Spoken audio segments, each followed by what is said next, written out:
Hello everyone, I wanted to share with you the beautiful root system on my water culture tester phal. This has been my tester phal for water culture for about 2 years, and it has been in water culture for 2 years and it's done very well. This past 6 months I started changing up my routine with this phal, and it has done much better and it has grown really well, as you see by this extensive root system that just keeps going. So I have so many questions from you all: how I fertilize, how often I give dry days with my water culture orchids. So I thought I would go over what I'm using with this phal and show you the progress that she's made.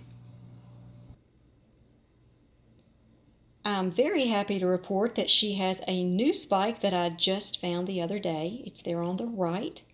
And she has kept 6 leaves for a year, which is wonderful. And I noticed the other day she is also getting another leaf. Historically, for the past 2 years with my water culture phals, what I've had trouble with is keeping the leaves on the plant. It would get down to 3 or 4 leaves on my water culture phals, and that's just not enough to sustain the plant.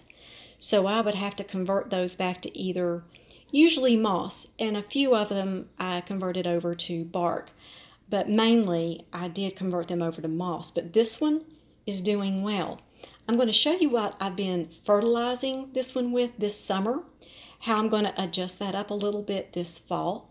And just to let you know, this one stands in this fertilizer water for 4 days. Then on that 5th day, I pour all of the fertilizer water out. I rinse off the root system, the entire root system, with fresh water, and then it sits 24 hours dry. And then the next day, I add the fertilizer water back to the vase. So let me show you that recipe.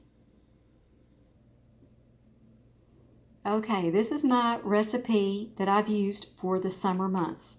It's been a very hot summer here, and still the temperatures are pretty high. So what I've been doing is I've been using CalMag, Epsom salts, the Better Grow Orchid Plus, which is a 20-14-13 fertilizer, and seaweed extract. The reason I put the CalMag and the Epsom salts first is because when you use fertilizer, this does not have any calcium in it at all. It has a little tiny bit of Epsom salts in it, but I have discovered that part of my problem before I started using the CalMag and the little pinch of Epsom salts was that the roots would grow and then the tips would just turn black and die off, because they had no calcium. Watering with CalMag with your orchids is kind of like giving a child milk as it grows up. You know how the milk makes a child grow strong, their bones especially. Actually, every cell needs calcium when a child is growing. It's the same with orchids as well. That calcium keeps the growth strong and it keeps them growing. The Epsom salts, they go through a lot of magnesium when they're blooming. And so that keeps, the Epsom salts keeps them from recycling leaves for the next bloom cycle. The seaweed extract, the reason I use this is it's a very good form of potassium. And the potassium keeps the plant hydrated. You would think that in water culture they would stay hydrated, but this actually helps the water to go throughout the entire plant. And it also keeps those leaves from recycling, which is very important in water culture as well as with other growing methods. So I use a dropper. So I take 16 drops of the CalMag, about a pinch, a 1/16 of a teaspoon of Epsom salts, about a 1/2 teaspoon of the Orchid Plus Better Grow, and about 20 drops of seaweed extract. That's going to give me a parts per million of about 390. And what I'm aiming for, it's very hard to get the very same number every single time. I'm aiming for a parts per million of about 380 to 410. And this is what I use, and this is what they've been sitting in all summer long, except for those dry days, every 4 days that I was telling you about before. Now let me show you how I'm going to change that a little bit for autumn. Okay, so for autumn, of course, cooler temps are going to be coming at some point in time. The temps are pretty much holding pretty warm here in Tennessee. But what I'm going to do is I'm going to change that recipe. I'm going to decrease the amount of Better Grow to about 1/3 of a teaspoon per gallon. So that's going to give me a TDS of 300 parts per million. But I'm still going to do the CalMag, the Epsom salts, and the seaweed extract. That's the only thing I'm going to change. The one that I just showed you, my water culture tester Phal, she is in spike, so it's going to take a lot of fertilizer to get that spike to bloom. And here is a close-up of all of the products, of course except for the Epsom salts, which you can buy practically anywhere. I buy them at the grocery store. But the seaweed extract and the CalMag I bought online, and then the Better Grow Orchid Plus, I actually find it locally.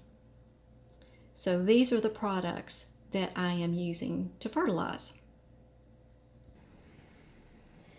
And I'll tell you the reason why a good fertilizer schedule is really, really important with your water culture Phalenopsis orchids, really, and any orchids that you have in water culture. This Phal I've had for about 10 years. This is Phal Intensity, and it's one of my favorites. Huge white blooms with a purple lip. And I decided that I was going to place this one in water culture. For the first thing, I shouldn't have done it because the plant had been in bark media for about 5 or 6 years. So that was her home. But I decided I was going to at least give it a try in water culture. It had 6 leaves when I placed it in water culture. And this Phal got down to 2 leaves. The root system still looked good. Now check out this root system. Beautiful root system, but it got down to 2 leaves. So if you're having problems with water culture, if you can't keep the leaves on your plant, try it in a different media. Go ahead and convert it over. Because as you see, in 1 year, I have gained 4 leaves. This beautiful Phal has grown 4 new leaves since last September in New Zealand sphagnum moss. So if you're having difficulties, if one of them is struggling, don't hesitate to go ahead and convert them over. I would be looking at my collection now because fall is just starting, and this is a good time to go ahead and repot any that need to be repotted. But you need to do it before winter sets in, because what happens is once winter comes, then those roots aren't going to grow very much, and it might not make it through the spring. So I did this one last September, and it's done very, very well.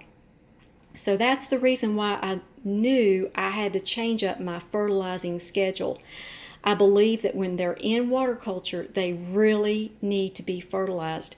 There's no moss to keep them hydrated, and you know, the moss really does hold in not only moisture but the fertilizer, and bark does the same thing. So when you're doing water culture, make sure that you know how to fertilize correctly, and I believe that they'll really do well for you. So I'm really, really proud of the growth of my water culture tester Phal. This one has done very, very well.